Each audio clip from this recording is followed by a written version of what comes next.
स्वागत है दोस्तों आप सभी का हमारे YouTube चैनल पर। मेरा नाम है हिमांशु और आप देख रहे हैं स्पीड मॉल। आज ये वीडियो हम उन सभी लोगों के लिए बना रहे हैं जो कि ये जानना चाहते हैं कि अगर वो आज की डेट में कार परचेज करने जाएं या टू व्हीलर परचेज करने जाएं तो उनके ऊपर जीएसटी कितना लगने वाला है और क्या वो बेनिफिट में है या लॉस में है। ओवरऑल देखने में तो ऐसा लग रहा है कि हम 28% से 40% कैटेगरी में चले गए हैं और फ़ायदा भी लग रहा है कि 28% से 18% में चले गए हैं। बट ओवरऑल क्योंकि यहाँ पे जीएसटी जो है पहले काफ़ी सारे पार्ट्स में डिवाइड था, जिसमें टैक्स भी आता था और सेस भी आता था, तो क्या उनको मिला के हम ओवरऑल पुराने सिस्टम के हिसाब से नए सिस्टम को कंपेयर करें तो प्रॉफिट में है लॉस में, आइए जानते हैं इस वीडियो के अंदर। इस वीडियो में हम सिंपली सारी कैटेगरीज को डिस्कस करेंगे, उन कैटेगरीज में कौन कौन सी कार आती है वो डिस्कस करेंगे, प्लस पुराना सिस्टम में कितना टैक्स दे रहे थे और नए सिस्टम में कितना टैक्स देंगे। तो सबसे पहले कैटेगरी आती है पेट्रोल की ही कैटेगरी है, जो कि 1200 सीसी तक की गाड़ियाँ या फिर 4 मीटर तक की गाड़ियाँ, 4 मीटर मतलब 4000 mm। तो इसके अंदर पहले क्या सिस्टम था? पहले था 28% टैक्सेशन जीएसटी का, यानी कि सीजीएसटी, एसजीएसटी या आईजीएसटी 28% के आसपास रहेगा, डिपेंडिंग अपॉन आप किस तरीके से ट्रांजेक्शन को एग्जीक्यूट करते हो, प्लस 1% सेस रहता था। 1% सेस 1200 सीसी तक की कैटेगरी या फिर 4 मीटर तक की गाड़ी, इन दोनों में से दोनों क्राइटेरिया जो फुलफिल करेगा उसमें 1% सेस लगता था। अब नए सिस्टम में क्या है, उनको 18% टैक्स जो है जीएसटी जो है वो देना पड़ेगा, यानी कि इफेक्टिवली 11% के आसपास का बेनिफिट है। वहीं दूसरी तरफ स्मॉल कार्स में ही डीजल देख लें तो डीजल को थोड़ी सी छूट दी गई है सीसी के क्यूबिक कैपेसिटी के हिसाब से, जिसमें 1500 सीसी तक की गाड़ियाँ 4 मीटर तक वही सेम रहेगा।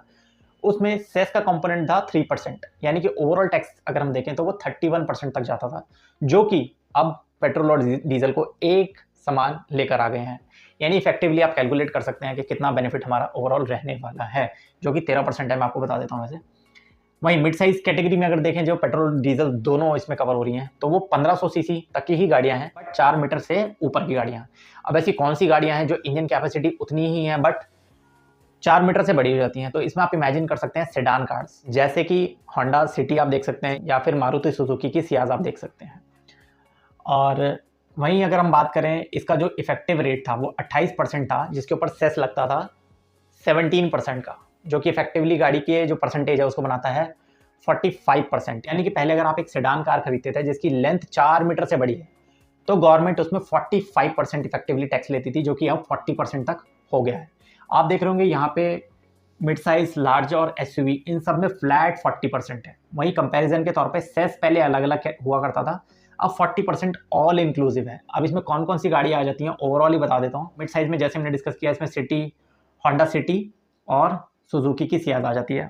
वहीं लार्ज साइज में अगर हम देखें तो वो कौन सी गाड़ियाँ हैं जो 1500 सीसी से भी बड़ी हैं और 4 मीटर से भी बड़ी हैं, तो इसमें अगेन कौन सी गाड़ियाँ आती हैं? इसमें भी सेडान ही आती हैं, बट उनकी जो है ग्राउंड क्लियरेंस इतनी ज़्यादा नहीं होती कि उनको एसयूवी कैटेगरी में क्लासीफाई किया जाए, तो उन पे ओवरऑल जो सेस लगता था वो 20% लगता था। यानी इफेक्टिवली रेट पहले 48% था, जो इफेक्टिवली अब 40% है का मतलब 22 सितंबर के बाद से 40% लगना शुरू हो जाएगा। वहीं एसयूवी कैटेगरी जैसे भी हमने डिस्कस किया, सेम लार्ज साइज की जो गाड़ियां हैं उन पर अप्लाई करता है, बट उसमें जो ग्राउंड क्लियरेंस है, जो भी आप ऊंची गाड़ियां आप देखते होंगे सड़कों पे, वो एसयूवी की कैटेगरी में तभी क्लासीफाई होती हैं जब 170 mm यानी करीब करीब 17 सेंटीमीटर से ऊपर का उनका ग्राउंड क्लियरेंस है। तो पहले करीब 50% उस पर टैक्स लगता था, जो कि रिवाइज्ड स्लैब में अगर देखें तो 40% अब रख रहा है। तो ओवरऑल कार्स के मामले में इंडिया ने ओवरऑल तो यार मजा बांध दिया। ईवी को भी कार्स में काउंट करेंगे तो पहले भी 5% था, अभी भी 5% है, तो इसलिए अभी डिस्कस नहीं कर रहे। पेट्रोल और डीजल में या फिर सीएनजी भी इसमें इंक्लूड कर लेते हैं।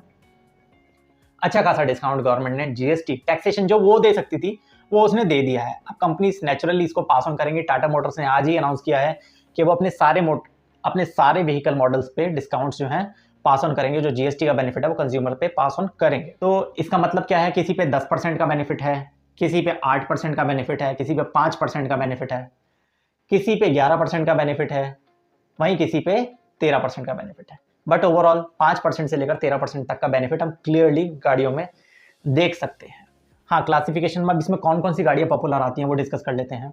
एसयूवी में जैसे फॉर्च्यूनर आ जाती है, टाटा हैरियर आ जाती है, जीप कंपास आ जाती है। और कैटेगरी देखें तो स्मॉल कार्स में पेट्रोल में नेचुरली आप देख सकते हैं वैगनार, ऑल्टो, ग्रैंड आई10। स्मॉल कार्स में 1500 सीसी वाली कैटेगरीज में डीजल में अगर हम देखें तो आपको i20 मिल जाएगी, अल्ट्रॉस मिल जाएगी।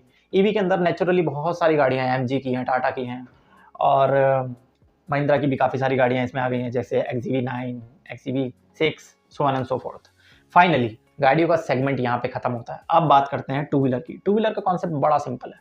28% था, 18% हो गया है, या और दूसरी तरफ 28% था, 40% हो गया। तो एक तरफ जो 350 सीसी तक की बाइक्स हैं उसमें 18% हो गया है, और 350 सीसी से ऊपर की जो बाइक्स हैं या स्कूटर हैं उसमें 40% हो गया है। हो गया कहने का मतलब है कि वो 22 सितंबर से ही, 22 सितंबर 2025, आप जब भी वीडियो देख रहे हैं तो उस हिसाब से, अगर आप बाद में देख रहे हैं तो उस टाइम पे हो सकता है मेरा जो हो गया है स्टेटमेंट है वो वैलिड है। तो 40% वहाँ पे 350 सीसी से ऊपर लग जाएगा। पहले इसमें कोई सेस नहीं होता था, अब 18% है, अभी भी कोई सेस नहीं है। तो सेस का कॉन्सेप्ट काफ़ी कंफ्यूजिंग था, बट मैंने कोशिश की है कि इसमें क्लैरिटी से आपको एक्सप्लेन कर दूं। अभी भी आपका कोई डाउट रह गया तो हमें कमेंट बॉक्स में पिन कर देना। ओवरऑल इस पर्टिकुलर कॉन्सेप्ट में हम और भी वीडियोस लेके आएंगे जिसमें हम ये बताएंगे कि इंडिविजुअल मॉडल्स में, जैसे एसयूवी कैटेगरी में पॉपुलर जो गाड़ियां हैं उस पर इफेक्टिवली आपको कितना बेनिफिट होने वाला है ऑन रोड प्राइस के साथ। क्योंकि जब तक ऑन रोड नहीं निकालेंगे ना, तब तक टैक्स का कॉन्सेप्ट समझ में ही नहीं आएगा। एक्स शोरूम से टैक्स का कोई लेना देना होता नहीं। तो ये वीडियो थी अबाउट टैक्स स्लैब्स, जो कि नए हमारे जीएसटी में इंट्रोड्यूस किए हैं। अभी जीएसटी काउंसिल मीटिंग ने 56 मीटिंग थी, उसमें अप्रूव किया गया है। क्या आपके हिसाब से जो नए रेट किए गए हैं वो बेनिफिशियल है? गाड़ियों के मामले में तो नेचुरली बेनिफिशियल है। क्या बाइक में स्पेसिफिकली 350 सीसी से ऊपर जो डिसीजन लिया गया 28% से उसको सिन गुड्स या लग्जरी गुड्स में ट्रांसफर किया गया 40% लगाने के लिए, तो क्या आपके हिसाब से डिसीजन सही है? हमें कमेंट बॉक्स में कमेंट करके जरूर बताना। तब तक मिलते हैं अगली वीडियो में। Drive safe. Thank you so much.